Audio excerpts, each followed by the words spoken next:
여러분 모두 평안하셨습니까?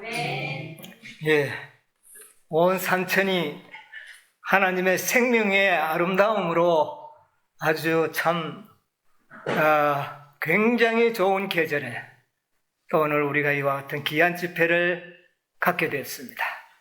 오늘 이 안식일에 풍성하신 하나님의 은혜가 생기가 여러분과 제 심령에 충만하는 그런 한 시간 되시기를 간절히 바랍니다. 예, 오늘 우리 이번 집회의 타이틀이 뭡니까?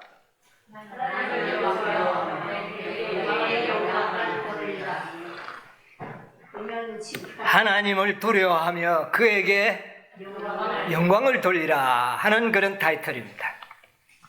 이게 몇째 천사의 기별입니까? 예, 첫째 천사의 기별입니다. 저는 요즘 이 계시록을 좀 깊이 상고하면서 새로운 신앙의 경험들을 좀 하고 있습니다.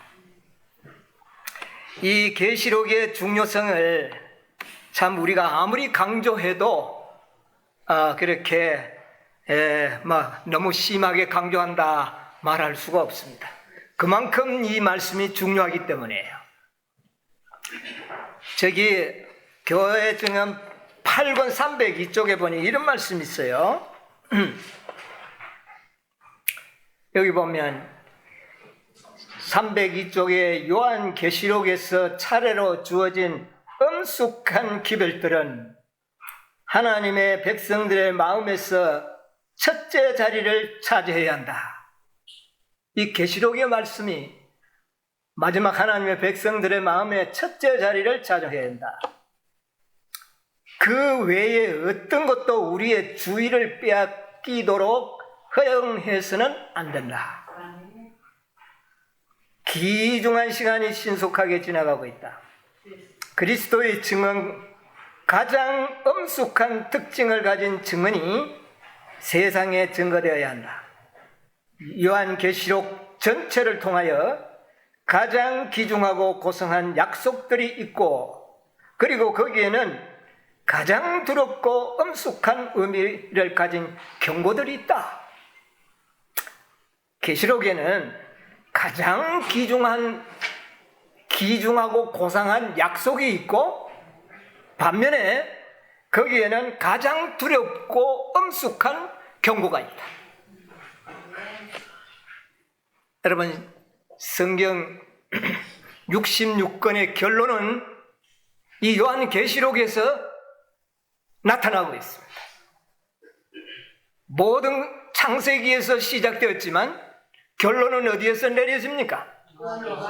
예, 이 계시록에서 결론이 나고 있습니다. 그리고 복음은 저 창세기에서 시작이 되었지만 복음의 마침은 이 요한계시록에서 그 복음 사업이 마치게 되어 있어요. 그래서 우리는 이 마지막 세대의 주자들로서 이 요한계시록에 대하여 우리의 마음의 첫째 자리를 차지하도록 하라. 그렇게 선지자께서 우리에게 말씀해 주셨습니다. 그리고 또 말씀하시기를 목사에게 보내는 거면 114쪽에 보면 요한계시록을 좀 더 잘 이해하게 될 때 신자들은 전적으로 다른 신앙 경험을 갖게 될 것이다. 어떤 경험요? 지금까지 해오던 신앙의 차원을 넘어서 새로운 경험을 하게 할 것이다. 그랬습니다. 그들은 열려진 하늘 문을 엿보게 될 것이며, 따라서 마음과 정신은 심령이 청결한 자의 보상이 될 그 축복을 실현하기 위하여 모든 사람이 개발해야만 할 품성에 대하여 깊은 인상을 받게 될 것이다. 여러분, 우리가 그냥 품성 하는 게 아니라 우리가 개발해야 할 품성에 대한 아주 깊은 인상을 받게 될 것이다. 새로운 인상.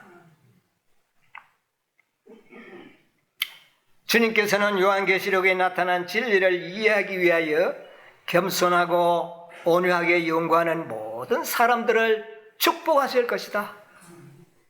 여러분, 이 요한계시록에 나타난 복음을 통하여 큰 축복을 모두 누리시게 되기를 바랍니다. 그리고 목사에게 보내는 권면 116쪽에 보면 이 세상 역사의 종말이 가까울수록 우리는 말세에 관련된 예언들을 특별히 연구해야 한다.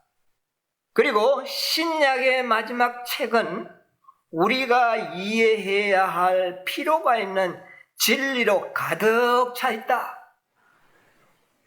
우리가 반드시 깨달아야 할 진리로 가득 차 있는 것이 바로 계시록이다. 여러분, 이 계시록은 결론 속에는 모든 것이 어떻습니까? 다 들어있습니다. 그러므로 우리가 이 요한계시록을 통하여 우리는 놀라운 새로운 신앙의 차원으로 들어가야 돼요. 지금까지 해오던 우리 신앙 차원에서 한 단계 더 높은 신앙으로 올라갈 수 있는 그런 복음이 되기를 간절히 바랍니다.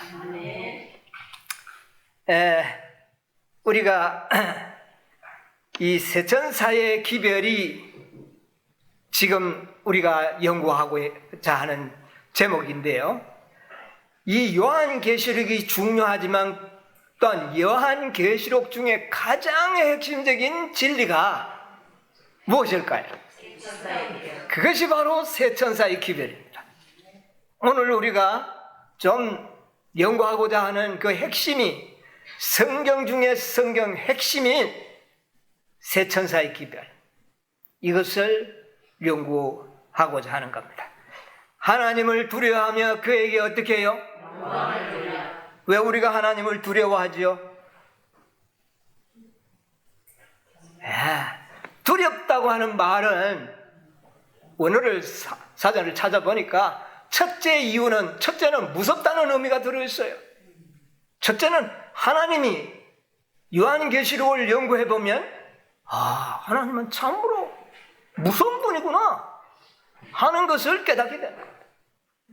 그 다음에 두 번째는 아주 존경하여 두려움을 느끼는, 하나님의 그 존귀하심과 그 이름의 존엄하심에 대한 존경심에 의하여 나타나는 두려움, 이런 것을 갖는 것을 말하는 것이다. 그렇게 이야기를 했습니다. 자, 그래서 이 세 천사의 기별은요, 첫째 천사, 둘째 천사, 셋째 천사인데, 첫째 천사가 날아가고 그 뒤를 이어 어느 천사가요? 그 다음에 그 뒤를 이어 누가 갑니까? 셋째. 뒤를 이어. 이 말의 의미가 뭐냐면은 동행한다는 의미입니다. 세 천사는 따로따로 가는 것이 아니라 동행하며 함께 날아간다는 의미를 가지고 있어요. 그리고 이 함께 간다고 하는 그 말의 의미는 이 세 천사의 기별은 묶여져 있는 것이다. 묶여진 기별이다. 묶여져 있으면 따로 놓을 수가 있나요? 세 천사의 기별은 묶여져 있어서 따로 움직이는 기별이 아니라 함께 움직이는 기별이라는 것을 의미하고 있어요. 자, 이런 의미를 우리가 좀 기억하면서 오늘 이 말씀을 좀 연구를 해보겠습니다. 화이트석 계시록 18장 1절로 5절의 그 주석인데요. 이런 말씀이 있습니다. 삼중 기별이 된 세 천사의 기별. 세 천사의 기별은 세상에다 삼중의 빛을 주기 때문에 어떻게 해요? 한데 어떻게 해요? 묶여야 한다. 그런데 삼중 기별은 14장에 전파된 기별인데 여기 주석에 보니까 몇 장에 인용되고 있습니까? 계시록 18장에 인용이 되고 있습니다.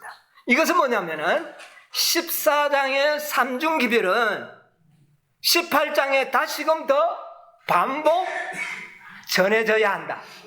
그런데 14장에 전해진 그 세 천사의 기별이 18장에 반복될 때도 이것은 묶여져서 어떻게 해요? 전파되어야 한다. 그러므로 이것은 매우 우리에게 중요한 겁니다. 가려법은 기별 1권 117쪽에 보면 첫째와 둘째와 셋째 천사의 기별은 모두 연결되어 있다. 이거 우리 이 원칙을 기억하시기 바랍니다. 이것은 따로 날아가는 기별이 아니고 연결되어 날아가는, 함께 날아가는, 동행하는 기별이다. 그 말입니다. 그런데 이 셋째 천사의 기별 속에 첫 번째 기별이 무엇입니까? 하나님을 두려워하며 그에게 영광을 돌리라. 그랬는데 그 전에 뭐라 그랬어요? 그에게 무엇이 있더라? 온 나라와 땅에 전할 뭐가 있더라? 영원한 복음이 있다. 네.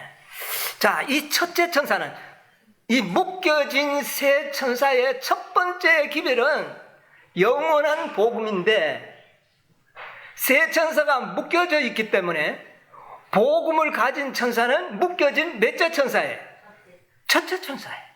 그러니까 첫째 천사에 있는 영원한 복음은 둘째 천사의 복음이요, 또 몇째 천사예요? 셋째 천사의 복음이라는 것을 우리가 이해해야 하는 것입니다. 따로 알아놓으니까 논다면 첫째 천사는 복음을 가지고 있으니까 둘째 천사는 또 별개의 것으로 생각하는데 아니에요. 묶여져 있는 이 기별은 영원한 복음은 첫째의 복음이요, 둘째의 복음이요, 셋째의 복음이 모두 다 무슨 복음이다? 영원한 복음이다. 이 사실을 우리가 기억하는 것은 참 중요합니다. 엘렌 G 화이트이 이런 말씀을 한 적이 있죠. 가려법은 기별 372쪽에 보면 여러 사람들이 나에게 물어보기를 참으로 셋째 천사의 기별이 믿음으로 말미암는 의가 맞습니까? 그렇게 이야기했어요. 그때 선지자의 대답은 뭐였습니까? 참으로 그렇다. 참으로 그렇다. 왜 그럴까요? 첫째 천사의 영원한 복음이 몇째 천사의 복음이기도 셋째 천사의 복음이다 하다. 그런데 제가 이 말씀은 서울교회에서 한번 드린 적도 있지만은 성경에 보면 영원한 복음이라는 말은 딱 첫째 천사의 기별에만 기록된 복음입니다. 어느 성경에 영원한 복음이라는 기록이 없어요. 계시록 14장의 첫째 천사의 기별 속에서만 영원한 복음이라는 것이 기록되어 있다는 사실입니다. 여러분, 저는 오늘 이 시간에 우리 모두가 영원한 복음, 여기에 대하여 분명한 이해를 가지시게 되기를 바랍니다. 이것은 묶여져 있는 기별이에요. 영원한 복음과 이거는 한 번 기록이 됐습니다. 그러나 성경 여러 곳에는 복음이라는 말은 수도 없이 많이 기록되어 있습니다. 그러면 복음과 영원한 복음의 차이점이 무엇인가? 제가 슬쩍 어느 곳에 질문을 한번 던져봤더니 복음과 영원한 복음이 무엇이 다릅니까? 질문을 던져봤더니 같은 것이라고 대답해 왔습니다. 예, 물론 같은 것입니다. 복음은 누구니까요? 예수님이 복음이시기 때문에 복음은 같은 것이에요.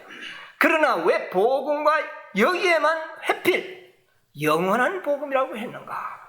이것을 구별하지 못한다면 셋째 천사에서 누릴 수 있는 특권을 우리는 발견하지를 못합니다. 복음 속에서 우리가 누릴 수 있고 발견하기가 어려웠던 부분을 영원한 복음에서 발견해야 되는 것입니다. 자, 이것을 저는 좀 이렇게 오늘 시간이 충분하지 않기 때문에 요약해서 오늘 좀 여러분에게 말씀드리려고 합니다. 자, 복음과 영원한 복음의 차이점이 뭔가? 여러분, 복음을 믿음으로 말미암아 우리가 무엇을 얻습니까? 구원을 얻고, 그 구원을 얻기 위해서는 믿음으로 말미암아 무엇을 얻었나니? 의를 얻었나니. 그러니까 복음을 믿으면 뭐를 얻게 되어 있습니까? 의를 얻게 되고, 의를 얻었다는 말은 무엇을 얻었다는 말입니까? 구원을 얻었다는 말로 통용이 되고 있습니다, 성경은. 그런데 성경에 보면 딱 두 곳에서 영원한 의라는 단어가 나옵니다. 여기 보면 의가 나와요. 믿음으로 말미암는 의. 그리고 성경에는 딱 두 곳에서 영원한 의라는 말이 또 나온다는 이야기입니다. 여러분, 영원한 의와 어떤 차이점을 우리가 좀 생각을 해보자는 것이죠. 여러분, 첫째는 다니엘 9장 24절에 보면 무슨 의가 소개되고 있습니까? 한번 읽어볼까요? 그건 좀 중요하니까요. 내 백성과 내 거룩한 성을 위하여 70일에도 기한을 정하였다니 허물이 마치며 죄가 끝나며 죄악이 영속되며 영원한 의가 드러나며. 자, 됐습니다. 거기에 보니까 뭐가 나타난다고요? 영원한 의가. 아주 여기에 핵심. 이 영원한 의를 만드신 분은 누굴까요? 인간으로 이 땅에 오신 예수 그리스도가 만든 의를 영원한 의라고 말하고 있습니다. 예수님이 만든 의는 영원한 의예요. 자, 그 다음에 시편 119편 142절을 한번 보시기 바랍니다. 주의 의는 영원한 의요. 누구의 의는? 주의 의는. 여기에 주의라는 말은 그 앞에 절을 보면은 여호와여 주는 그랬어요. 여호와를 일컬어 주여 그랬는데 주의 의는 무슨 의라고요? 예. 여호와가 본래 가지고 있던 의는 어떤 의라고요? 영원한 의요. 이 두 곳의 성경이에요. 자, 그러면 의와 영원한 의, 복음과 영원한 복음, 이 관계를 우리가 이해할 필요가 있다는 것입니다. 왜? 첫째 천사가 전하는 복음은 무슨 복음입니까? 영원한 복음이요. 영원한 복음에서 영원한 의를 얻게 되는 것입니다. 오늘 아침에 설교에 노아 때 무엇으로 멸망을 당했습니까? 물로 멸망을 당했습니다. 물에서 구원받기 위해서는 뭐가 필요했다? 방주가 필요했어요. 자, 마지막에는 우리가 무엇으로 심판을 받습니까? 불로 심판을 받을 때 우리는 무엇을 준비해야 될까요? 무엇을 준비해야만이 불에서 우리가 구원을 받을까요? 영원한 복음에 의하여 영원한 의를 우리가 가지게 될 때에 불심판에서 우리가 어떻게 해요? 구원을 받게 된다 그 말입니다. 영원한 의 가운데는 불이 침범을 하지 못해요. 영원한 의는 빛의 근원이 그 속에 들어있어요. 하나님은 성경에 보면 무엇이라? 빛이시라. 그 빛이 영원한 의 속에 어떻게 해요? 들어있기 때문에 그 의를, 그 빛을, 그 불을 소유한 사람들은 이 모든 체질이 불에 타고 없어질 때 그 불에 해를 입지 않을 것이라는 것입니다. 그러므로 우리는 어떤 의가 필요하다고요? 영원한 의가 필요하다는 겁니다. 여러분, 이 말씀을 염두에 두시기 바랍니다. 자, 복음으로 말미암아 얻는 의는 우리의 죄가 용서됨으로 인하여 의롭다함을 받습니다. 그렇습니까? 이게 복음이에요. 우리가 예수 그리스도를 믿으면 의롭다고 하는 이유가 과거에 우리의 모든 죄를 다 어떻게 했기 때문에 용서해 주심으로 의롭다는 겁니다. 왜? 뭐가 없으니까? 죄가 사해졌으니까 의롭다는 말이에요. 자, 그러면 이 영원한 의는 어떻게 얻어지는 겁니까? 도말에 의하여 얻어지는 것입니다. 용서가 아닙니다. 죄가 도말됨으로 인해서 우리는 영원한 의를 얻게 되는 것입니다. 그래서 복음의 의가 도말에 의하여 완성을 만들어지는 것이에요. 용서받은 죄가 뭐까지 돼야 된다? 도말까지 가는 것이에요. 그러므로 똑같은 복음이지만 복음에서 얻는 의와 영원한 복음에서 얻는 의의 구별점을, 차이점을 우리는 이해해야 한다는 것입니다. 이게 구속의 경륜이다. 자, 이 용서는 어디에서 얻어집니까? 성소 제도에 의하면 용서는 번제단에서 얻어지는 겁니다.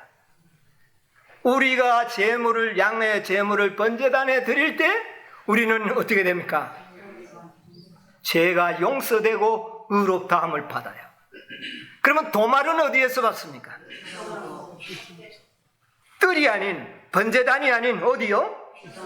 지성소. 지성소 어디에? 속죄소 위에. 거기에 피를 뿌릴 때에 우리의 죄는 어떻게 된다? 죄가 도말된다는 것은 우리는 죄에서 영화롭게 된다는 말입니다.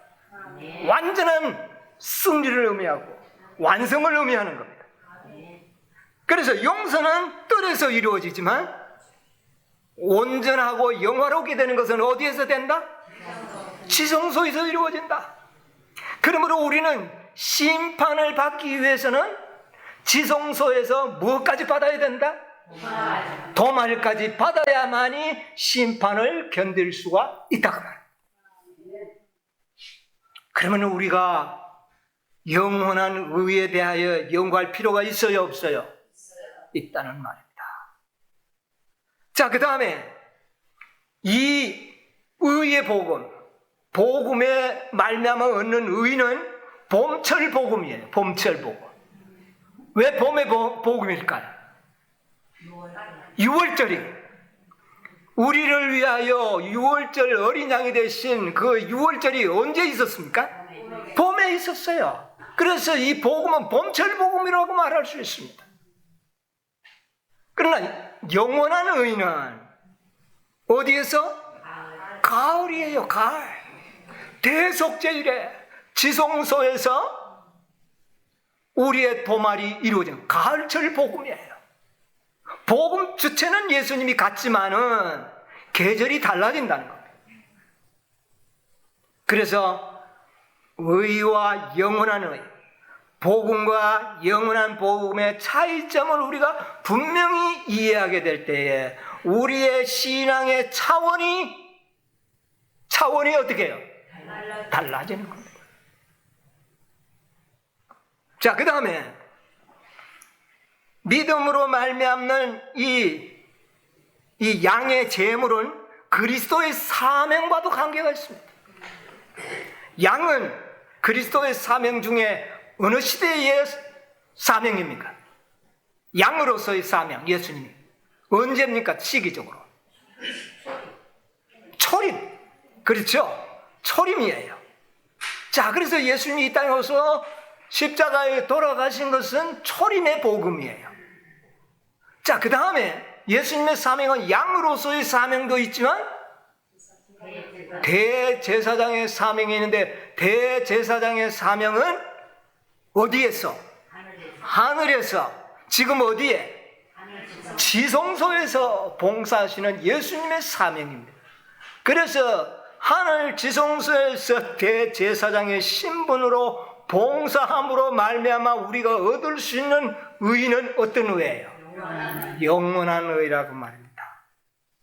이런 여러 사실들을 미루어 봤을 때 의와 영원한 의와 복음과 영원한 복음의 차이점이 우리가 발견하게 되고 이것을 발견하게 될 때 우리의 신앙은 새로운 차원으로 올라가야 된다는 것입니다. 자, 그 다음에 예수님이 이 땅에 오셔서 씨 뿌리는 말씀을 하셨죠. 그거는 뭡니까? 씨 뿌리는 비유에서 가르치는 것은 뭡니까 이게? 뭐를 뿌리는 거죠? 복음이죠. 복음의 말씀을 뿌렸잖아요. 자, 이것은 씨예요. 자, 그 다음에 추수하는 복음이 있습니다. 씨 뿌리는 비유가 있다면 추수하는 비유가 나오잖아요. 추수는 언제죠? 가을. 씨 뿌리는 복음은 일반 복음, 추수하는 복음은 영원한 복음, 영원한 의. 이렇게 구별이 되어진다는 것입니다. 이것을 여러 각도에서 우리는 한번 생각해 보는 것. 자, 그 다음에 또 한 가지는 복음은 옛날에 누구에게 먼저 전해졌습니까? 복음은 주 목적이 이방인들을 위하여 전해졌습니다. 그래서 특별히 사도 바울이 선택을 받아서 이방의 복음을 전했죠. 이건 복음이에요. 그런데 첫째 천사의 영원한 복음은 누구에게 전해졌습니까? 첫째 천사의 기별이 누구에게 전해졌어요? 이방인들입니까? 아니에요. 이미 하나님을 믿고 복음을 받아들인 자에게 무슨 복음이 전해졌다고요? 영원한 복음이 전해졌다. 분명히 다르지 않습니까? 이 차이점을 우리가 기억을 해야 됩니다. 그런데 18장에 또 반복하여 전할 때는 그들이 이방인입니까? 아니에요. 자, 이 문제를 또 다음 기회에 연구하기로 하고요. 그래서 복음은 예수님의 지상사역의 봉사요, 영원한 복음은 하늘 성소에서의 사역을 의미하는 여러 가지로 복음과 영원한 복음, 의와 영원한 의는 이렇게 차별을 가지고 있다는 사실을 우리는 알고 있어야 되는 것입니다. 그리고 복음은 말이다, 복음으로 말미암아 얻는 의는 누구의 의죠? 누구의 의예요? 이것도 하나님의 의롭다고 하시 하나님의 의예요. 완전한 의예요. 그러나 이 의는 사단의 참소가 따라다닙니다. 네. 복음으로 번제단에서 얻은 복음에는 사단의 참소가 따라다닌다니까. 증거가 어디 있느냐? 모세를 하나님께서 부활시키고 데려가려고 하니 뭐라 그랬어요? 왜 내 백성을 왜 빼앗아갑니까? 그렇게 했어요. 모세도 뭐를 범했으니까? 율법을 범했으니까 율법을 범한 자는 내 백성이다. 사단이 주장했어요. 그러나 예수님께서 권세로 모세를 부활시켜서 하늘로 데려갔어요. 그러니까 참소는 있는 겁니다. 그러나 영원한 의는 사단의 참소가 없는 것입니다. 왜 참소가 없는가요? 영원한 의는 죄가 도말되고 그의 생에서 죄가 끝이 나고 끝이 났다는 사실이 야곱의 환난을 통과하면서 증명이 되어서 나타나는 겁니다. 하나님께서 만드신 율법은 결코 지킬 수 없다는 사단의 그 모든 기만들이 영원한 의 가운데서는 폭로가 되어버리는 겁니다. 하나님의 율법은 지킬 수 있다는 것이 영원한 의를 소유한 사람들에 의하여 폭로가 되어버려요. 그리고 사단은 아무리 그들을 범죄케 하려 해도 그를 죽이려고까지 했어요. 그러나 칼이 어떻게 되어버렸습니까? 지푸라기가 되는 이런 상황까지 갔지만은 그들은 범죄하지 않았습니다. 그러므로 영원한 의는 사단이 하나님의 율법은 지킬 수 없다고 하는 그런 참소를 할 수가 없는 것입니다. 그래서 영원한 의를 얻은 백성들은 사단의 참소가 없습니다. 그 대신 뭐를 통과해야 될까요? 야곱의 환난 7장을 통과하는 엄청난 고난을 당하는 것이 허락되어 있는 것입니다. 영원한 의가 완전함을 나타내는 겁니다. 그래서 사단의 참소가 그제야 어떻게 해요? 끝이 난다는 겁니다. 여러분, 이 복음으로 얻어지는 의나 영원한 의가 다른 게 아니에요. 의는 똑같은 겁니다. 그러나 복음은 의롭다는 것이 증명되지가 않았어요. 그렇잖아요. 그러나 영원한 의는 뭐를 증명되어 나타나는 것입니다. 이것이 하나님의 구속의 경륜이에요. 그러므로 인하여 하나님의 구속의 경륜에 의하여 모든 땅에 잠자던 성도들을 부활을 시켜 일으킬 때에 사단의 참소가 없다. 사단은 유구무원이 된다. 우리가 대쟁투학원에 저 마지막에 읽어보면 사단은 자신의 잘못을 뭐하는 장면이 나옵니다. 시인하는 장면이 나옵니다. 왜? 영원한 의가 어떻게 했기 때문에, 드러났기 때문에 그런 겁니다. 그러면 여러분이요, 우리가 영원한 의를 받고 우리가 소유하는 것이 중요한 일입니까? 아닙니까? 이것이야말로 중요한 일이에요. 그런데 오늘날 이 땅의 거의 대부분의 교회가 영원한 의를 가르치지 않고 뭐만 가르치고 있어요?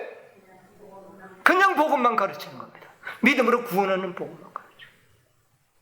그러면 결과적으로 영원한 의가 드러나지 아니하면 하나님이 이 땅의 구속 사업을 어떻게 해요? 마칠 수가 없는 겁니다. 이것이 오늘날 사단의 기만인 것이에요.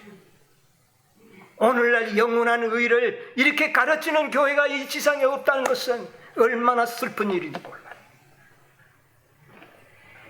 자, 복음은 믿음으로 말미암아 얻는 선물입니다. 그러면 영원한 의는 어떨까요? 영원한 의도 믿음으로 말미암아 어떻게 해요? 우리가 순종함으로 그것은 힘들게 이루어야 하는 겁니까? 아니면 그것이 선물입니까? 정말 그래요? 그 말씀이 어디에 있습니까? 시대소망 762쪽을 다시 한번 확인하도록 하겠습니다. 시대소망 762쪽. 자, 믿음으로 말미암는 의도 선물입니다. 영원한 의도 믿음으로 말미암는 얻는 선물입니다. 이것이 동일하다는 것을 이 세상은 지금 알지 못하고 있어요. 762쪽. 자, 한번 읽어보겠습니다. 율법은 의, 즉 의로운 생애, 완전한 품성을 요구하지만 인류는 그 요구에 미칠 수 없다. 인류는 하나님의 거룩한 율법의 요구를 충족시킬 수 없다. 그러나 그리스도께서는 인간으로서 지상에 오셔서 거룩한 생애를 사시고 완전한 품성을 개발시키셨다. 그리스도께서는 그것을 받고자 하는 모든 자에게 값 없이 선물로 주신다. 자, 여기에 뭐라고 분명히 이야기했습니까? 예수님께서 인간으로 이 땅에 오셔서 완전한 품성을 개발하신 후에 그것을 받기를 원하는 자에게 값없는 무엇으로? 선물로 주신다. 선물로 주신다. 믿음으로 말미암아 칭의도 무엇으로 얻었습니까? 선물로 얻었습니다. 완전함도 무엇으로 얻는다는 겁니다? 선물로 얻는다는 것이에요. 이 사실을 여러분 믿으시기 바랍니다. 선물로 주실 때 믿음으로 손으로 얼른 어떻게 해요? 받아야 되는 겁니다. 네, 받아야 되는 겁니다. 이거 뭐 받으면 이거 뭐 또 내가 고생하는 거 아닌가? 이렇게 주저주저 하다가는 상인이 지나가 버려요. 하늘의 상인이. 자, 그분의 생명은 자, 그것을 선물로 받으면 어떻게 되는가? 사람들의 생명을 대신하신다. 누구의 생명이? 그분의 생명. 예수님의 생명이. 그리하여 그들은 하나님의 관용을 통하여 과거의 죄를 용서받는다. 그뿐 아니라 그리스도께서는 하나님의 속성을 사람들에게 불어넣으신다. 자, 과거의 죄를 이것을 선물로 받으면 과거의 죄는 어떻게 하고? 용서하시고 그 다음에는요, 하나님의 속성을 넣어주실 것이다. 여러분, 하나님의 속성이 우리의 마음에 들어오면 가능할까요? 아멘이죠. 이 사실을 믿음으로 받으시기 바랍니다. 자, 우리가 온전하게 되기를 간절히 원하여 선물로 받으면 성화시켜 주겠다는 겁니다. 누가? 예수님이. 그것이 하늘 지성소에서 예수님이 하시는 일이에요. 그 중보를 우리가 은총을 입어야 되는 겁니다. 그 다음에 또 보세요. 그분은 인간의 품성을 거룩하신 하나님의 품성을 따라 형성하여 영적인 힘과 아름다움을 지닌 훌륭한 건물이 되게 하신다. 그리하여 바로 이 율법의 의가 그리스도를 믿는 자에게서 성취된다. 예, 자, 이런 자들에게는 뭐가 되겠다고요? 율법의 요구가 이루어지게 하겠다. 이게 완전한 의예요. 이것이 바로 영원한 의입니다. 그러면 영원한 의의 선물을 받은 자는 예수님께서는 어떻게 하겠다고요? 그렇게 만드시겠다 그 말입니다. 선물을 안 받으면 만들어줄 수가 없어요.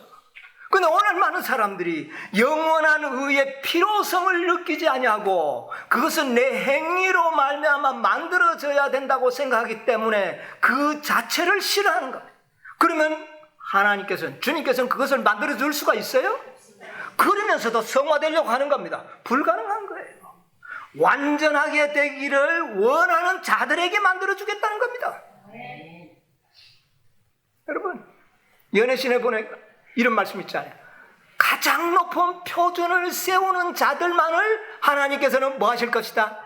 받으실 것이다. 가장 완전한 표준, 높은 표준이 뭡니까? 영원한 의를 얻기를 원하는 자들. 그런 자들을 변화시켜 주겠다는 겁니다. 그런데 뭐 그저 세상에서 적당하게 살 정도만 한다 그러면 그거는 뭐 내가 안 도와도 네가 스스로 할 수 있어. 저 불교에 가도 네 그 정도는 가능할 거야. 예수님의 능력이 필요 없는 거예요. 어떤 자들에게만 필요할까요? 가장 높은 표준, 영원한 의를 사모하는 자들에게만 예수님께서 하시겠다는 겁니다. 그런데 오늘날 많은 교회가 완전한 가장 높은 표준을 제시하지 않고 적당한 표준을 제시하죠. 여러분, 이게 아니라는 것을 우리가 오늘 배웠으면 좋겠습니다. 그래서 완전한 의를 만드실 수가 예수님은 있다. 예수님은 하실 수가 있다는 거예요. 그런데 뭐를 먼저 얻어야 될까요? 예수님이 만드신, 인간으로서 만드신 그 품성을 선물로 주겠다 할 때 어떻게 해야 한다? 받아야 돼요. 그게 믿음으로 말미암는 거예요. 그러면 선물로 일단 받아놓고 그 다음에 만들기는 누가 만들어요? 내가 만드는 게 아니라 예수님이 만드실 거예요. 그런데 우리가 할 일은 뭐예요? 예수님을 협력하는 겁니다. 예언의 신에 보면 우리 인간들은 하나님과 협력해야 한다. 그게 바로 순종이에요. 순종하는 것은 예수님 나를 완전케 해주는 것을 내가 협력하는 겁니다. 예수님은 우리를 거룩하게 만들려고 하는데 안식일을 안 지키면 어떻게 그 협력 안 하면 되겠습니까? 여러분 잘 생각하세요. 율법을 안 지키면 협력이 안 돼요. 그러면 되겠어요? 안 되는 겁니다. 그러므로 너희는 나에게 뭐를 해라? 협력해라. 왜? 왜 일방적으로 하지 않고 협력을 요구할까요? 여러분과 저는 자유의 존재로 창조되었기 때문에 일방적으로 하지 않고 언제나 나의 뭐를요? 협력을 요구하신 것입니다. 우리를 존중하기 때문에 우리의 협력을 요구해요. 그렇게 하기만 한다면 누가 만드시겠다? 되고 안 되고는 누구에게 달린 겁니까?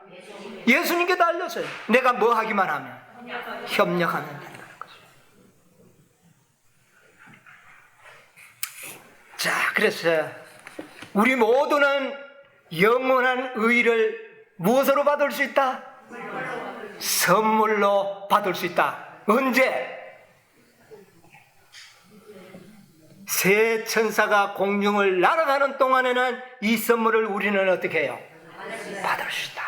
지금도 날아갑니까? 네. 오늘도 지금도 받을 수가 있다.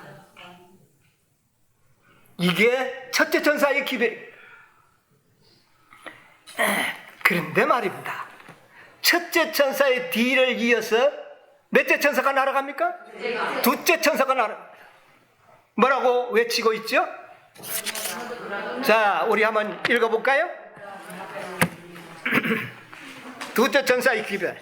둘째가 그 뒤를 따라 말하되 무너졌도다 무너졌도다 큰 성 바벨론이여 모든 나라를 그 은행으로 인하여 진노의 포도주로 먹이는 자로다. 자, 둘째 천사가 첫째의 뒤를 따라서 날아갑니다. 아까 서두에 제가 말했습니다. 세 천사의 기별은 따로 가는 것이 아니라 묶여서 같이 가는 것이라고, 동행하는 것이라는 말입니다. 이 말을 잘 기억하셔야 돼요. 영원한 의를 받지 않으면 어떻게 되겠다는 겁니까? 무너진다는 겁니다. 중요한 것은 영원한 의, 바로 마지막 심판, 첫째 천사가 심판을 이야기하지 않습니까? 이 심판의 때에는 영원한 의가 아닌 것은 다 무너진다. 복음 가지고는 무너진다는 겁니다. 영원한 복음만이 심판을 어떻게 해요? 견딜 수 있다는 것입니다. 큰 성 바벨론이 무너졌다는 것을 신뢰로 들고 있습니다. 둘째 천사는. 둘째 천사가 큰 성 바벨론이 무너진 것을 역사의 교훈으로 우리에게 제시하고 있거든요. 자, 큰 성 바벨론이 어떻게 무너졌습니까? 여러분, 큰 성 바벨론이 무너진 거 기억하십니까?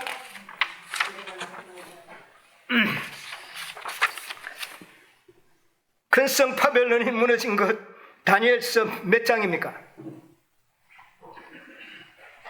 5장에 보면 그게 나타나고 있죠. 예, 한번 읽어보겠습니다. 다니엘서 5장 25절. 기록한 글자는 이것이니 곧 메네 대겔 우바르시니라. 그 뜻을 해석하건대 메네는 하나님이 이미 왕의 나라의 시대를 세워서 그것을 끝나게 하셨다 하며, 대겔은 왕이 저울에 달려서 부족함이 되었다 하며. 야, 됐습니다. 자, 보세요. 큰 성 바벨론이 무너진 것을 역사의 교훈으로 둘째 천사가 말하고 있는데, 이 바벨론, 그 큰 견고하고 난공불락의 성이었던 그 성이 왜 무너졌다고 말하고 있습니까? 세워봤다는 것은 심판을 해보니 뭐 했다? 부족함으로 인하여 무너졌다는 것입니다. 여러분, 벨살살 왕이 술 마셨다고 무너진 게 아니에요. 뭐 했기 때문에? 부족하면, 완전하지 못하면 무너진다는 거예요. 뭐처럼? 바벨론처럼 무너진다는 것이에요. 매우 중요한 경고입니다. 여러분, 오늘 세 천사의 기별을 새로운 차원에서 좀 정립을 하고 있습니다. 제가 둘째 천사는 영원한 의가 아닌 것은 부족하여 심판 때 부족이 나타나서 무너질 것이다, 이겁니다. 왜? 이것은 연결된 기별이기 때문에. 따로따로 기별이 아니에요. 영원한 의가 아닌 것은 심판의 때에 무너질 것이다. 뭐와 같이? 고대 바벨론 같이 무너질 것이다. 그래서 이 부족하다는 말을 잘 이해하시기 바랍니다. 여러분, 계시록 3장에 보면 마지막 교회를 달아보니 뭐하다고요? 부족하다는 판결을 내리고 있습니다. 여러분, 이게 보통 문제가 아니라는 것을 인식하시게 되기를 바랍니다. 부족하면 어떻게 된다고요? 무너진다는 것이죠. 완전하지 않은 것은 모두 무너진다는 것입니다. 이게 둘째 천사의 기별, 첫째와 둘째의 연결이에요, 이게. 자, 이것을 생각하면서, 그러면 무너지면 어떻게 되느냐? 무너지면 무너지면 어떻게 되느냐? 이제 이게 이제 문제입니다. 셋째 천사의 기별은 이 지상에서 가장 무서운 경고를 바라고 있다. 한 번도 이 지상에서 경험해 보지 못한 무서운 경고를 바라고 있어요. 셋째, 무너지면 어떻게 해요? 9절. 또 다른 천사 곧 셋째가 그 뒤를 따라 큰 음성으로 가로되 만일 누구든지 짐승과 그의 우상에게 경배하고 이마에나 손에 표를 받으면 그도 하나님의 진노의 포도주를 마시리니 그 진노의 잔에 섞인 것이 없이 부은 포도주라. 거룩한 천사들 앞과 어린 양 앞에서 불과 유황으로 고난을 받으리니. 예, 그까지만 보겠습니다. 자, 9절에 말하기를 셋째가 뒤를 이어가면서 곧장 말씀하시기를 만일 누구든지 짐승과 그의 우상에게 경배하고 손에 표를, 그러면 이 짐승의 우상만 경배만 안 하면 되는구나, 이런 생각을 하는지 몰라요. 어리석게. 그런데 첫째와 둘째, 셋째는 뭐 되었다? 연결되어 있고 묶여져 있다는 것을 생각을 한다면 영원한 의가 아닌 것은 무너질 것이요 무너지면 짐승의 표를 받는다, 그 말입니다. 내가 안 받으려 그래도 짐승의 표를 내가 알고 짐승의 표가 무엇인지를 알아도 내가 뭐 하면 부족하면 받게 될 것이다, 그 말입니다. 뭔 말인지 아세요? 이게 연결된 기별이에요. 우리가 영원한 의가 아니고 우리의 의가 완전한 의가 아닌 영원한 의가 아닌 것은 모두가 다 짐승의 표를 받게 될 것이고 짐승의 우상을 경배하게 될 것이라는 말입니다. 이게 연결된 진리예요. 그러면 가장 핵심은 우리에게 무엇입니까? 뭐를? 영원한 의를 가질 것이냐, 소유할 것이냐, 않을 것이냐. 여기에 모든 것이 달려 있습니다. 내가 있는 곳은 바벨론이 아니야. 그게 의미가 있습니까? 우리 교회는 아직 괜찮아. 그게 무슨 의미가 있습니까? 뭐 하면? 부족하면 바벨론이 되는 것이고 부족하면 짐승의 표를 받게 된다는 결론이에요. 이게 그 기별을 전하는 것이 세 천사입니다. 이건 연결시켜서 해야 되는 거예요. 그런데 셋째 천사의 기별은 가장 무서운 경고를 바라고 있다. 자, 아까 8절에 보니까 뭐라 그랬어요? 창세 이후로 농명되지 못하고 땅에 사는 자들은 다 짐승을 경배하리라, 그렇게 이야기를 했어요. 자, 그러면 그게 아니고 여기 보니까 거룩한 천사들 앞과 어린 양 앞에서 뭐요? 불과 유황으로 고난을 받겠다. 자, 이거 잘 생각하십시다. 영원한 의를 소유하지 아니하면 부족함이 나타날 것이요 부족한 자는 무너지며 무너진 자는 모두가 다 짐승의 표를 받고 짐승의 우상을 경배하게 되리다. 그렇게 된 자는 다 뭐를 받겠다? 천사와 어린 양 앞에서 불과 유황으로 고난을 받으리니. 오늘 아침에 유황불의 온도가 몇 도라 그랬습니까? 정말 기가 찰 이야기. 짐승의 표를 받는 자들은 어린 양과 천사들 앞에서 불과 유황으로 고난을 받으리라, 그렇게 이야기를 합니다. 그리고 11절에 뭐라 그랬어요? 그 고난의 연기가 세속도로 올라가리로다. 짐승과 그의 우상에게 경배하고 그 이름의 표를 받는 자는 누구든지 밤낮 쉼을 얻지 못하리라 하더라. 이게 기간이 짧지 않다는 것을 이야기합니다. 그러면 이 유황 불못에서 고난을 당하는 시점이 언제일까요? 언제 이 짐승의 표를 받은 자들이 고난을 받을까요? 유황불에. 많은 분들은 이건 천년 후에 타는 유황불이다. 이렇게 생각을 하고 넘어가기 십상입니다. 그럼 천년 후에는 짐승의 표 받은 자만 유황불 탑니까? 아담 이후로 죽은 모든 악인들은 다 유황불에 탑니다. 그런데 여기는 누구만 탈 것을 이야기하고 있어요? 짐승의 표를 받고 짐승의 우상에게 경배한 자들만 불과 유황으로 타겠다는 거예요. 그리고 어린 양과 천사들 앞에서 그랬어요. 여러분, 천년 후에는 어린 양과 천사들 앞에만 고난을 받는 게 아닙니다. 거기는 누구도 고난받는 걸 볼 수 있을까요? 구원받은 모든 영혼들도 하나님의 공의로운 심판을 보게 될 겁니다. 그런데 여기는 어린 양과 천사들 앞에, 어린 양과 천사가 심판하러 오시는, 여기에 첫째 천사가 전하는 심판은 유황불 심판이 아니고 재림 심판을 이야기하는 겁니다. 그러면 재림 심판 때에 이들은 무엇을 받을 것이다? 불과 유황으로 받겠다는 것입니다. 그게 정말 성경적으로 그게 옳은 건가? 예, 저도 옛날에 이 말씀은 너무 겁이 나가지고 사실은 자세히 연구를 안 했어요.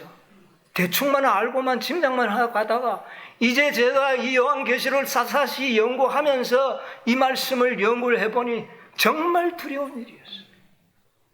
이 심판은 천년 후의 불심판이 아니라 재림 심판을 이야기하는 겁니다. 왜? 첫째 천사의 심판은 조사 심판과 아울러 어느 심판입니까? 재림 심판을 이야기하는 것이죠. 그때에 무엇을 받겠다? 불과 유황으로 고난을 받겠다는 것입니다. 밤낮 그것도 심판을. 자, 그 다음에 그것을 증명하기 위해서 10절을 다시 한번 보도록 하겠습니다. 10절. 그도 하나님의 진노의 소리를 누구도? 그도. 자, 짐승의 표를 받은 그 사람들과 함께 누구도 이 말입니다. 그러니까 짐승의 표를 받은 사람과 함께 유황불못에 들어가는 존재가 또 있다는 겁니다. 그도 들어간다 그랬으니까. 그러면 짐승의 표를 받은 자들과 함께 들어갈 자들은 누군가? 여러분, 짐승의 표를 받은 자도 있지만 짐승의 표를 강요하는 자들도 있지 않겠습니까? 누가 그걸 강요했습니까? 짐승과 거짓 선지자들이 짐승의 표를 받도록 강요했습니까? 안 했습니까? 그런 자들도 있다는 겁니다. 자, 우리 성경을 보겠습니다. 계시록 19장 19절로 20절. 또 내가 보낸 그 짐승과 땅의 임금들과 그 군대들이 모여 그 말 탄 자와 그의 군대로 더불어 전쟁을 일으키다가 짐승이 잡히고 그 앞에서 이적을 행하던 거짓 선지자도 함께 잡혔으니 이는 짐승의 표를 받고 그의 우상에게 경배하던 자들을 이적으로 미혹하던 자라. 이 둘이 산채로 유황불 붙는 못에 던지고. 자, 여기 보니까 예수님께서 백마를 타고 오시는 것으로 계시록 19장에 이야기합니다. 이것은 마지막 선악의 대쟁취에 참여하시는 그리스도의 모습을 백마를 타고 오시는 것으로 상징을 했습니다. 이때 내려와서 누가 잡혔다고요? 짐승이 잡히고 그 다음에 거짓 선지자가 잡혔어요. 잡혔으니 이는 짐승의 표를 받고 그 우상에게 경배하던 자들을 이적으로 미혹하던 자라. 짐승의 표를 받도록 미혹하던 자. 아까 제가 이야기했죠. 짐승의 표를 받도록 강요하든지 미혹하던 자가 짐승과 거짓 선지자들이었어요. 이들이 잡히고 이 둘이 산채로 살아있는 채로 어디에 들어갑니까? 유황불못에 들어갑니다. 언제 들어갑니까 이들이? 재림 때예요. 이거는 천년 후가 아닙니다. 재림 때 이들이 붙잡혀서 특별히 어디에 들어간다고요? 유황불못에 들어가는데 영원한 의를 소유하지 못하고 무너져서 짐승의 표를 받은 자들도 어디에 들어갈 것이다? 그들도 유황불못에 들어갈 것이라는 것이 세 천사의 기별의 경고입니다. 저는 이걸 서울교회에서 이야기할 때는 한 가지는 아직 이야기 안 했거든요. 저는 이번에 이것을 준비하면서 이걸 어떻게 이야기를 좀 했으면 좋겠는가. 여러분, 짐승과 거짓 선지자 이들이 들어갈 때 짐승의 표를 받은 자들 셋째 천사의 기별에서 들어간다고 그랬어요. 그런데 그들이 누구냐 하면 영원한 의를 소유하지 못하고 부족함을 나타내어서 짐승의 표를 받은 자들, 그들도 들어간다는 겁니다. 그러니까 대상자가 누굽니까? 여러분과 저입니다. 우리가 만약 이런 놀라운 영원한 의를 선물로 받을 수 있는 기회를 주었음에도 불구하고 영원한 의를 소유하지 못하고 부족함이 보여서 짐승의 표를 받는다면 너희들도 어디에 집어넣겠다? 유황불에 넣어서 누구와 함께? 짐승과 거짓 선지자와 함께 고난을 받게 하겠다는 것이 셋째 천사의 기별입니다. 이거는 뭐 제가 설명하는 게 아니라 성경 자체가 말하는 거죠. 왜냐하면 세 천사는 묶여서 가는 천사이기 때문에. 영원한 복음은 셋째 천사의 복음이에요. 부족하면 무너지고, 무너지면 짐승의 표를 받고, 짐승의 표를 받으면 짐승과 거짓 선지자와 함께 유황불못에 고난을 받을 것이다. 그 대상자가 바로 여러분과 저라는 그 사실을 제가 말씀 안 드릴 수가 없어요. 그렇다면 우리의 믿음이 새로운 차원이 되어야 되겠습니까? 안 되어야 되겠습니까? 새로운 차원으로 올라가야 되는 것입니다. 우리는 결코 이 기별을 소홀하게 다룰 수가 없는 겁니다. 이제 마지막 때가 되었기 때문에 하나님께서는 우리에게 이 기별을 깨닫게 하시고 전하게 하시는 것 같아요. 자, 그러면 19장 21절을 한번 또 먼저 한번 읽어볼게요. 그 나머지는 말탄 자 입으로 나오는 금의 기름에 모든 새가 그 고기로 배에 불리우더라. 자, 보니까 그 선지자와 짐승이 불못에 들어갔는데 나머지는 어떻게 됩니까? 나머지는 백마를 타고 오신 그분의 말씀에 의하여 다 죽고 그들의 시체를 누가 먹을 것이다? 짐승들이 먹을 것이다. 그러면 여기 자세히 보세요. 왜 제가 여러분과 저에게 해당되고 셋째 천사의 기별을 받은 자들에게 한정을 시키느냐 하면 개신교회들이나 무지한 자들이 마지막 때에는 전부 짐승의 표를 받습니까? 안 받습니까? 받습니다. 그러나 그들은 무지함으로 인하여 받았어요. 그런데 셋째 천사의 기별을 받은 자들은 압니까? 모릅니까? 알면서도 짐승의 표를 받을 때는 그 빛에 쌍응하는 형벌이 주어진다. 참 부러워요.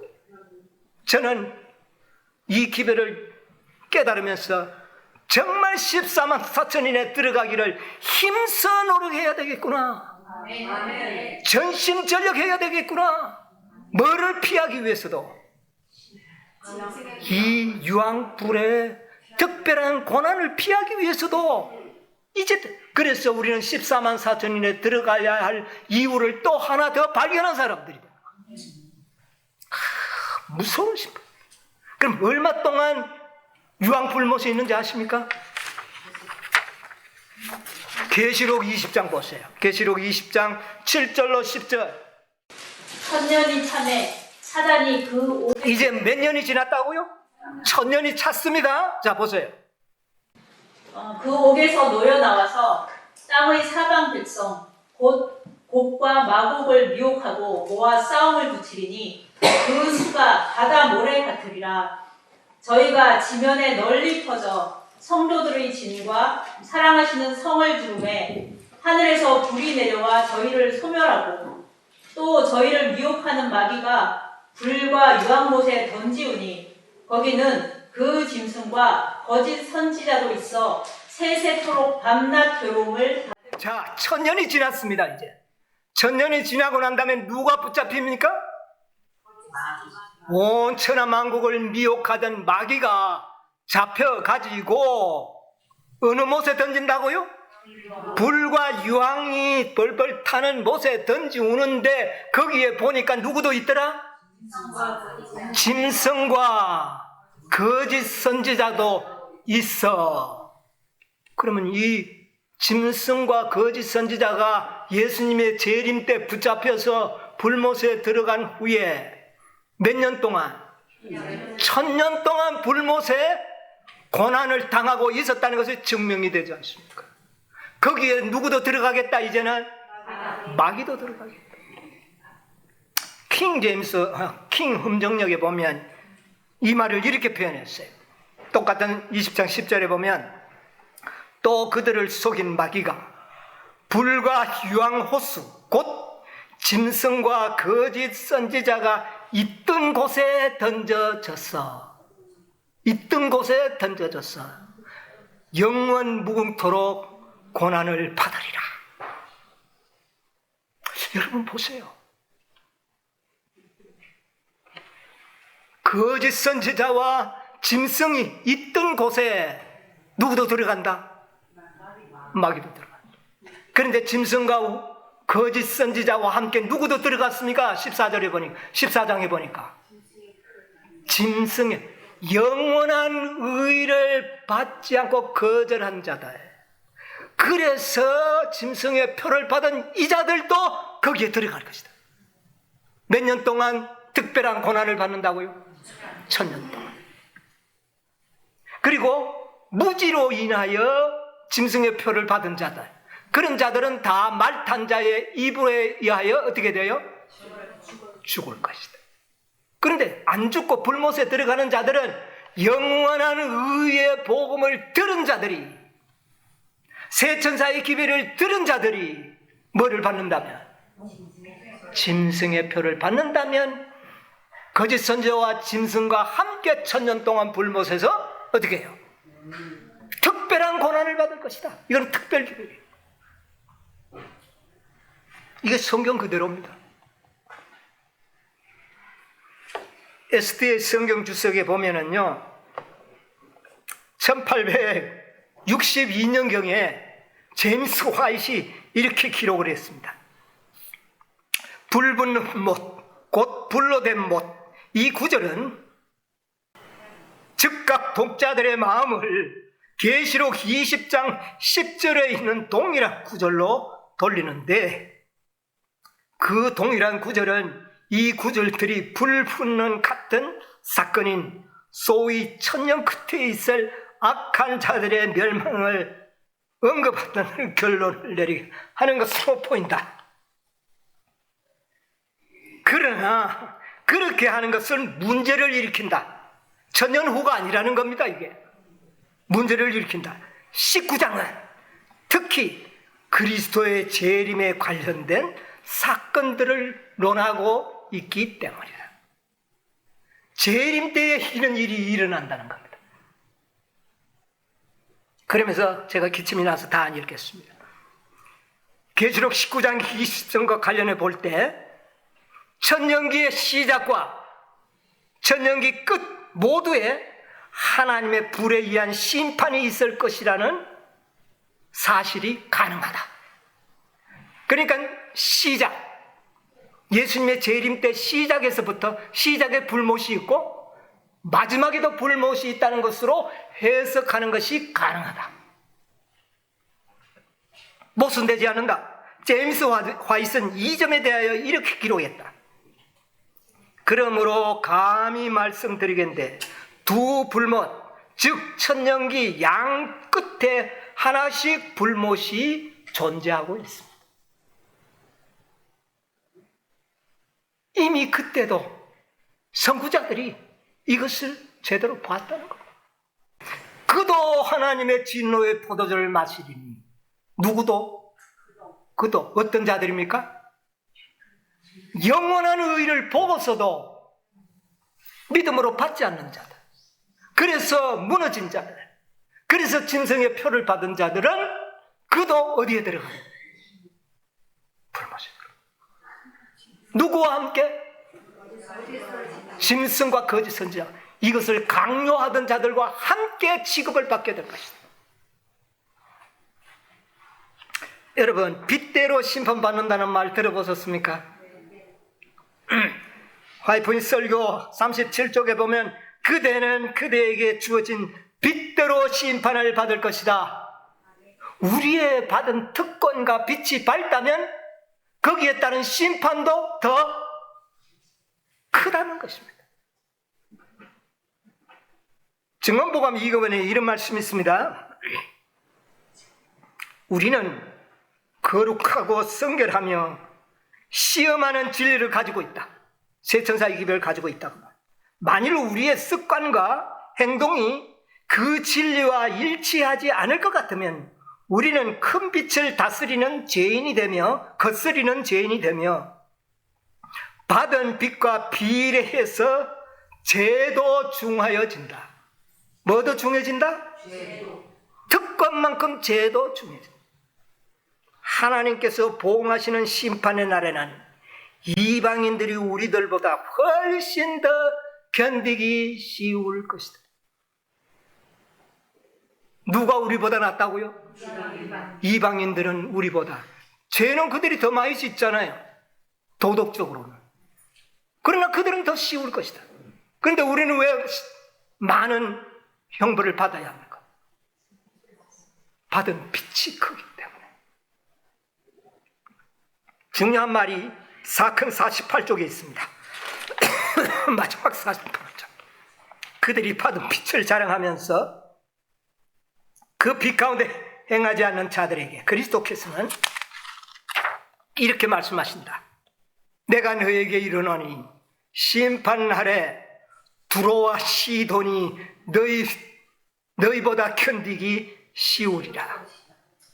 가버나움 큰 빛을 받은 제7일 안식일 예수 재림 교인들아, 화이번이 이렇게 말합니다. 제7일 안식일 예수 재림 교인들아, 내가 하늘까지 높아지겠느냐? 음부까지 낮아지리라. 내게서 행한 이 권능을 소돔에서 행하였다면 그 성이 오늘까지 있었으리라. 누구에게 하셨다고요? 제7일 안식일 예수 재림 교인들. 왜? 모두가 무슨 기별을 받았기 때문에? 세 천사의 기별을 받았기 때문에. 그런데 우리는 어떨까요? 세 천사의 기별을 반복으로 받았는데, 배나 한 번 더 받았는데 우리는 어떨까요? 우리가 만약에 부족하여 짐승의 뼈를 받는다면 우리는 더하죠. 우리 와이프인이 엄숙하게 이야기했습니다. 하늘까지 높아지겠느냐 가버나움아, 음부에까지 떨어지리라. 제7일 안식일 예수 재림 교인들아, 그렇게 이야기했다. 심판이 클 것을 이야기합니다. 에스겔 9장에 보니까 6천사가 인침이 나고 난 다음에 한 천사가, 살려고 하는 천사가 어떻게 했습니까? 한 천사가 인을 치고 난 다음에 다 사려고 하는 천사로 죽이는데 어디서 시작하라? 내 성소에서 시작하라. 화이트부인은 그 말씀을 하나님의 교회에서 먼저 뭐가요? 심판이 시작된다. 유황불의 심판이 하나님의 교회에서부터 시작이 된다. 늙은 자들부터 시작하라. 빛을 또 먼저 받은 자들에게 시작하라. 그게 하나님의 공입니다. 셋째 천사의 기별을 받은 자들이 영원한 의를 선물로 받고 살아계신 하나님의 인침을 받으면 모두가 다 어디에 들어갑니까? 14만 4천인에 들어가서 영원 무궁토록 큰 특권을 누립니다. 거기에 반해서 이 빛을 받은 자들이 부족해가지고 짐승의 표를 받는다면 특별한 고난이 준비되어 있다는 것이 셋째 천사의 기별입니다. 그 경고예요. 그래서 가장 엄숙하고 두려운 경고가 셋째 천사에게 있다. 여러분, 이 경고를 오늘 우리가 깨닫게 된 것을 인하여 감사하시기 바랍니다. 여러분요, 우리는 뒤돌아설 어떤 그런 무엇이 없습니다. 이제 우리는 곧장 어디에 들어가야 할까요? 가장 높은 표준을 세우고 14만 4천인에 들어가기 위하여 힘써 노력하는 길이 우리에게는 이 길밖에 없다는 사실을 발견하게 되는 겁니다. 우리는 뒤로 돌아설 수가 없어요. 우리는 모든 것을 알아버렸습니다. 저는 이 사실을 알고 제 믿음이 각오가 달라졌습니다. 각오가 달라졌어요. 이제는 정말 14만 4천인밖에 없다. 내가 이 표전에 들어가야 되겠다. 선지자가 말했듯이 그 14만 4천인에 들어가기를 위하여 힘써 뭐하라? 뭐 구원만 받으면 되지. 이거는 우리들에게 해당되지 않는다는 말입니다. 여러분, 우리는 14만 4천인에 들어가지 못하면 짐승의 표를 받게 되는 것이고, 받으면 어디에 들어간다? 천년 동안 덤으로 고난을 더 받아야 되는 겁니다. 여러분, 천년이 우리한테는 까마득한 세월같이 생각하지만 뭐 아담 때에 돌아가면 뭐 한 세대입니다. 아담이 몇 살까지 살았습니까? 뭐 천년 가까이 살았으니까 일평생 고난을 당하는 겁니다. 여러분, 14만 4천인의 진리에 무관심하고 구원과 관계가 없다고 우리가 생각할 수 있나요? 결코 아닙니다. 정말 셋째 천사의 경고를 두려워하고 하나님을 두려워할 이유가 있습니까? 없습니까? 하나님의 영광을 돌려야 합니다. 안 그러면 두렵고 무서운 일이 우리에게 경고되어 있기 때문입니다. 여러분이 오늘 이 경고가 여러분의 믿음을 새롭게 하는 기회가 되시기를 간절히 바랍니다. 저는 이것을 복음으로 받아들이랍니다. 참으로 우리 모두가 이 두려운 공격을 피하고 하나님이 주시는 영원한 특권 14만 4천인에서 누릴 그 영원한 축복을 여러분과 제가 다 받아 누리시게 되기를 간절히 바라면서 오늘 말씀을 마치도록 하겠습니다.